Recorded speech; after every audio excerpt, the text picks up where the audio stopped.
吃甜食真是一件让人觉得愉悦的事情，但是你会不会担心糖尿病呢？今天就是要来跟各位介绍糖尿病的新救星，不管是第一型糖尿病、第二型糖尿病都可以有帮助。欢迎您来到心灵咒语我的频道，我是星际律师和正品医师王丽慧。今天要继续我们的外泌体系列，要跟各位谈到的是外泌体跟糖尿病之间的关系。首先呢，我们要了解降血糖的药已经非常的多了，也可以帮助有糖尿病的人带病延年。但是科学家毕竟没有放弃这样一个梦想，就是希望呢能够去逆转糖尿病。期待间质干细胞来的外泌体呢，有可能可以是糖尿病的解方。我们有提过，外泌体有许多的来源，肝脏细胞也可以分泌外泌体，心脏细胞也可以分泌外泌体。但是呢，我们现在要讲到的是间质干细胞来的外泌体。那间质干细胞也有许多不同的来源，骨髓间质干细胞来的外泌体，或是脐带间质干细胞来的外泌体，或是脂肪间质干细胞来的外泌体，又各不相同。今天要先跟各位介绍的是脐带间质干细胞来的外泌体。首先我们要来看胰岛素阻抗这个事情，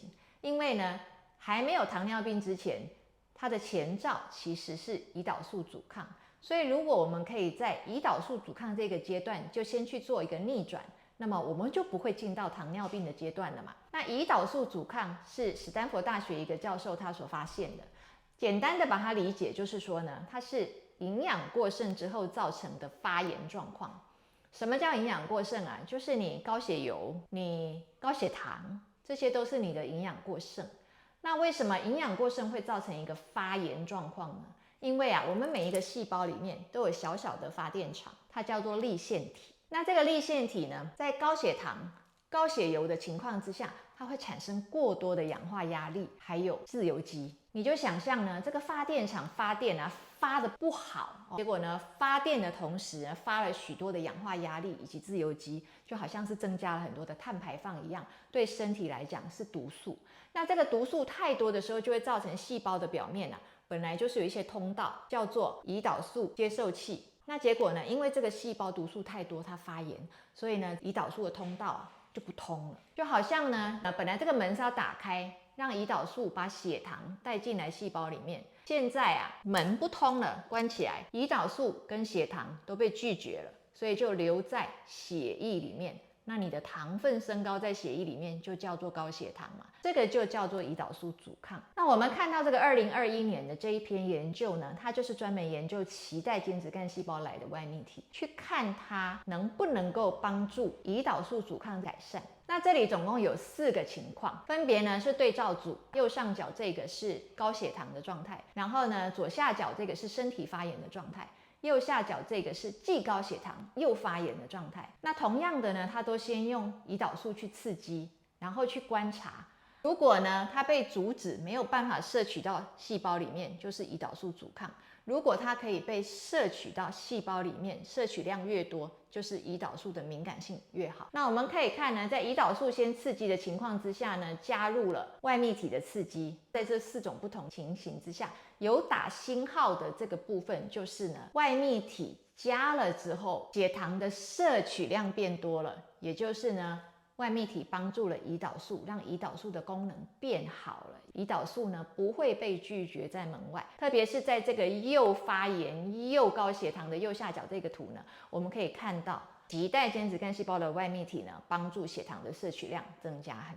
多。然后接下来我们看到是2020年的一篇报道，它呢把它分成了几个情形，一组就是呢，用间质干细胞，它本身就会也同样的分泌一点外泌体嘛，也就是说，在这个培养皿里面，它既有间质干细胞又有外泌体，然后其中一个是只单纯有外泌体，没有任何细胞，然后另外一个是只单纯的有细胞，没有任何的外泌体。在这老鼠实验上面，能不能够使它的胰岛细胞呢，让它的这个活性更好？因为我们刚刚讲第一型糖尿病就是胰岛细胞功能不好嘛，所以呢还要看能不能够让这个胰岛细胞呢不要死亡，因为第一型糖尿病也是跟胰岛细胞的死亡有关。那我们看到它这样子做下来，就是在对照组，然后有间质干细胞加外泌体，然后只单纯外泌体，然后只单纯间质干细胞，这个4种的情况之下的时候呢，我们发现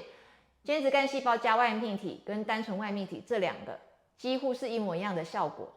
对于这个胰岛细胞的活性的提升，效果几乎是一模一样。然后再看它对于让胰岛细胞不要凋零，好，保持它的存活率的话，我们也看到间质干细胞加外泌体，以及呢只有外泌体这两个几乎是一样的效果。2024年4月的一个非常新的一个报道，它就是呢讲到间质干细胞来的外泌体可以对糖尿病跟糖尿病的并发症都有帮助。那我们先来看到呢，第一型糖尿病就是我们讲它是在幼年的时候就发生，它的胰岛细胞死掉了，根本没有办法分泌胰岛素。可是呢，我们用了间质干细胞来的外泌体去调整之后，我们发现呢，它的胰岛细胞的存活率变高了，而且胰岛素的分泌量也变多了。然后再来是第二型的糖尿病，就是大概是我们最常见的这中年以后发生的糖尿病，跟胰岛素的阻抗性有非常大的关系。那他这里就写说，第二型的糖尿病如果用外泌体来帮助的时候呢，它就可以让胰岛素的敏感性增加，然后呢，胰岛素的阻抗性降低，然后呢，血糖被摄取量增加，然后血糖就降下来了。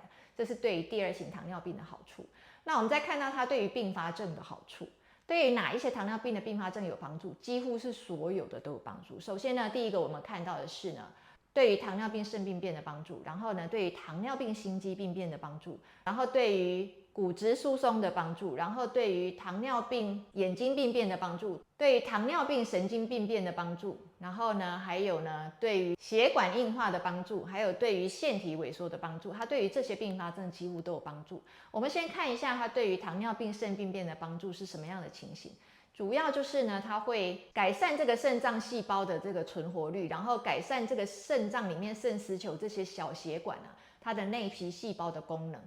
那借由这样子呢，就保存住这个肾丝球不会萎缩、不会硬化、不会病变。然后我们再看它对于伤口的愈合也有帮助。我们知道糖尿病的伤口很难愈合嘛，但是用间质干细胞来的外泌体的话，对它也有帮助，就是它可以使这个伤口的部分啊长皮呀、长得快一点。然后呢，它又可以让这个地方的伤口的血管啊长得好一点，然后再来呢，它又会增加胶原蛋白在这个伤口的一个附着还有生长，所以这个伤口就可以愈合的比较快。最后，我们来跟各位讲它对于糖尿病性功能障碍的帮助，因为呢，几乎啊有1/3的糖尿病的人啊都会有勃起功能障碍。那可以讲就是说，整个呢有糖尿病的人跟没有糖尿病的人啊，在性功能障碍这一块啊，大概呢有糖尿病的人多3.5倍。那到底为什么呢？因为呢这个阴茎海绵体要充血充得好，你勃起功能才会好嘛，才会硬度够嘛。可是糖尿病就是呢，造成了你这个阴茎海绵体的血管啊功能不好，血管变得很硬，然后它就没有办法扩张，那充血就充得不好。所以我们现在用外泌体去调整的时候，我们就发现了，